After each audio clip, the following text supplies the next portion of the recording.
I see him all over Instagram with his reels and stuff like that, and I booked a call with him. You guys should go ahead and do that because it's really helpful, and he's really personal with it, and he invited me to his office, so it's awesome. Yeah, it was a 30-minute call. I think we talked for an hour and a half, something like that. Yeah. And then we now doing an office visit to talking story more. After you did that first deal, was it a lot easier for you to find the next deal? It's night and day, really. So second deal is a million times easier. Definitely a million times easier. You already know what to expect, know what to do. You have that kind of deal in your back pocket, so you have that confidence now. Obviously, there's still a lot of learning, as I'm still learning myself today. So there's always still learning to going on. There's still new nuances. There's always something. So that next year after, you're obviously still learning very intensely. We're okay in a market right now, but if a market shifts, be careful. I think we last so long in this market because I'm very conservative. I've seen so much people come and go in this business. And it's very sad because I want everyone to succeed. I want everyone to make some money. I want everyone to do one flip a year. I mean, we average 80,000 on a flip. So one flip a year would just change your life. Because in real estate, there's so much new things that come up constantly in escrows, in buying and selling. So there's constantly new things coming up from even words. I remember Googling words a lot of times because I didn't know what that word was, or acronyms. In real estate, people like to use acronyms a lot. Single family house, the SFH, they use that very often. A lot of the lingo and things you're constantly learning as well. But I would say it's a lot easier, obviously, on your second one. It's not an easy business to last in because, one, you get paid last. We do a flip, it's 9 months sometimes. We're not paid until 9 months later. It's a hard lifestyle to get used to, to get paid once. It's a very hard way to live. The struggle of it, it's very stressful. A lot of times you're dealing with huge amounts of money, you're dealing with a lot of people, and there's a lot of decisions that have to be made on your own. There's no one to ask. There's no one to figure out because ultimately it's your house, it's your money, it's your quick decision. Sometimes you have to figure it out. It's our company saying here is to figure it out. The saying in our company with all our guys is to figure it out because the answers are a lot of times very straightforward and you know what it is, but you're scared to do it or you didn't want to do it. So what are the common issues that come up on the rehab side people should watch out for, or I should watch out for? Not so much in the construction side of it all. Remember, you are buying somebody else's problem. You have to have a contingency in there, so often you will find things that you didn't expect. In the mainland, some huge issues I would say to look out for are drains and water lines. A lot of times they're underground, very costly to fix and do. Hawaii, we're above ground, so it's a little more easier. Crack slabs, obviously, crack foundations and stuff like that can be a very costly thing. Again, this is a game of figuring it out. Figure out cheaper ways to do it. I remember we had a pool problem. The spalding of all the pool was bubbling. We got a huge quote of like $18,000 to do this pool. The guy gave his quote and he gave me material on the quote. And I was like, we could do that. So I seen the material, Googled the material, went and bought it for like $2,000 and had my guys put it on for another couple more grand.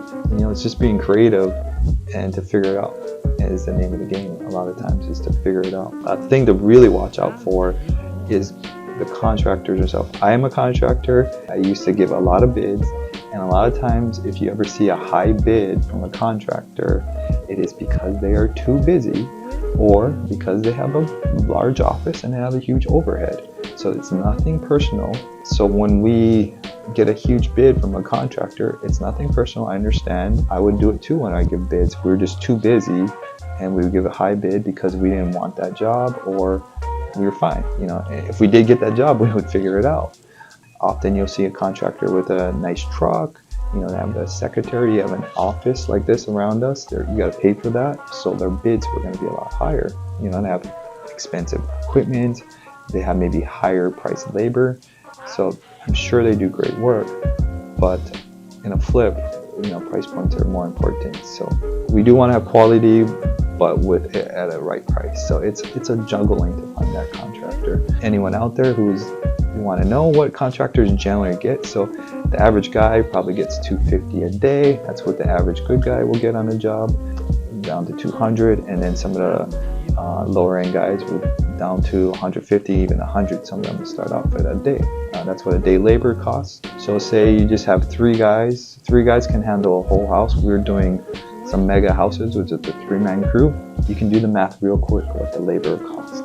So 3 guys, $250 a day, 8 weeks.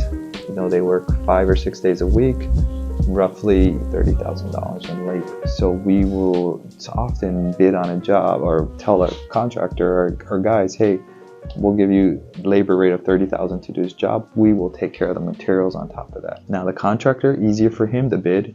He can bid labor. Labor is easy to figure out. Often they don't know your materials. So the material bid that they give you is going to be a lot higher because they want to cover their butt. They'll potentially mark it up. Normally it's a 30% markup we would do. Either we mark up 30% on the whole job or 30% on the material, because one, we get a material at a discount, so we're going to make money off of that. So in return, I manage all our materials. A lot of my jobs, we manage our materials because I get a huge discount at Home Depot because I bring volume to Home Depot. We did $500,000 with Home Depot last year.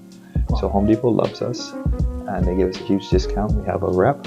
I literally don't go to Home Depot anymore. I text my rep. Shout out to Mike out there. He kicks butt for us. I text my rep what we need and it's at the job site.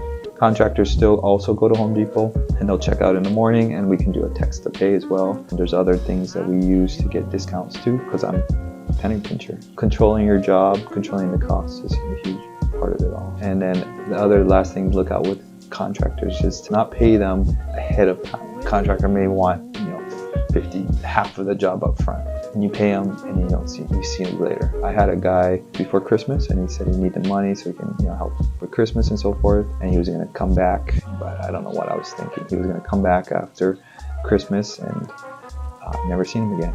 It's hard at the beginning because they're going to want some money to start, so you maybe can give them a little money to start. You kind of got to feel them out, and I understand they need money to pay their guys. What often happening is they're robbing Peter to pay Paul. So they may have other jobs going on, and those other jobs they're trying to float, so they're going to use this money to float that money. It's a tricky business being a contractor. They may have some big accounts.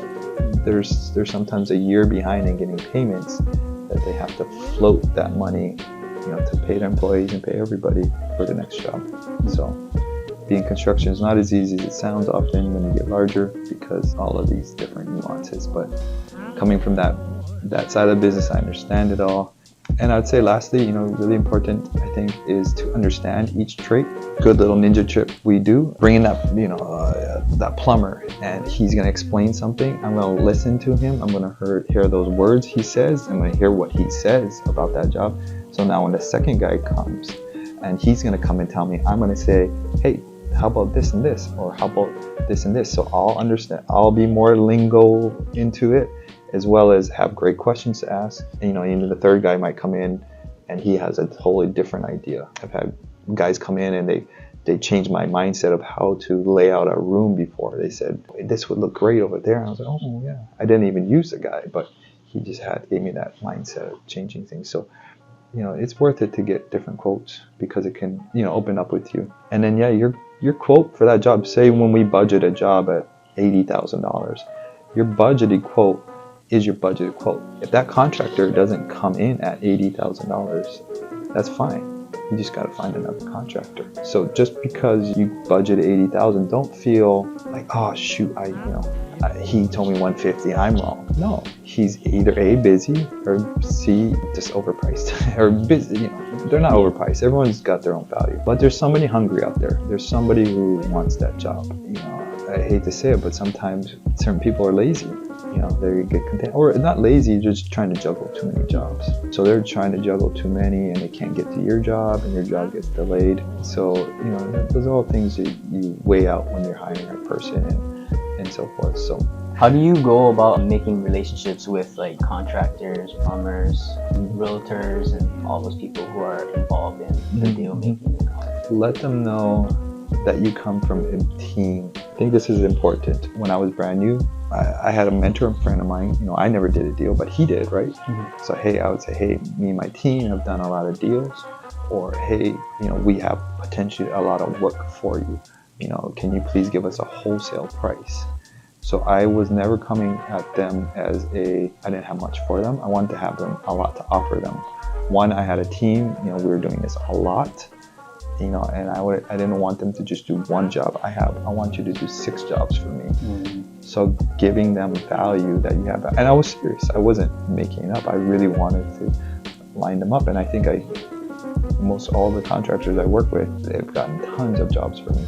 So it's never not a lie, but then you're coming out with them, you want to be that expert, of course. If you are brand new into this, partner with somebody who is an expert in the industry, and you can piggyback that off of them, as I did myself, because that gives you more credibility, and it's great for you. You have somebody that I bounce ideas off of. When you run into those hard decisions, now you actually have somebody to make those hard decisions. So a great way to find contractors is, I did this in Maui. We had a job lined up in Maui. It's hard to find full crews. So I went to Home Depot. I put on a piece of cardboard, contractors needed. On a piece of cardboard, put it on the stop sign on the whale. I think it got pulled down, obviously, in a couple of days, but hey, I got a lot of calls. There's some, obviously, Craigslist, you can call people. There's an app we use for the mainland to find quality people. I look for the handyman. I want the smaller time guys. The bigger crews, the bigger construction companies are great, but they're not what I need, because we're smaller flipping. We're not like for that big expensive crew. I would go to Home Depot. This is a great one to find guys. I would go to Home Depot and look for the guys with the pukas in his shirts and like bus up trucks, real beat up. Like those are the guys I want to hire, because they were hungry, they were dirty. They were probably the guys that were going to do your work anyway from a big construction company. They were going to get hired out anyway. Those are the guys I wanted, because they were down to get dirty and hungry. They were hungry.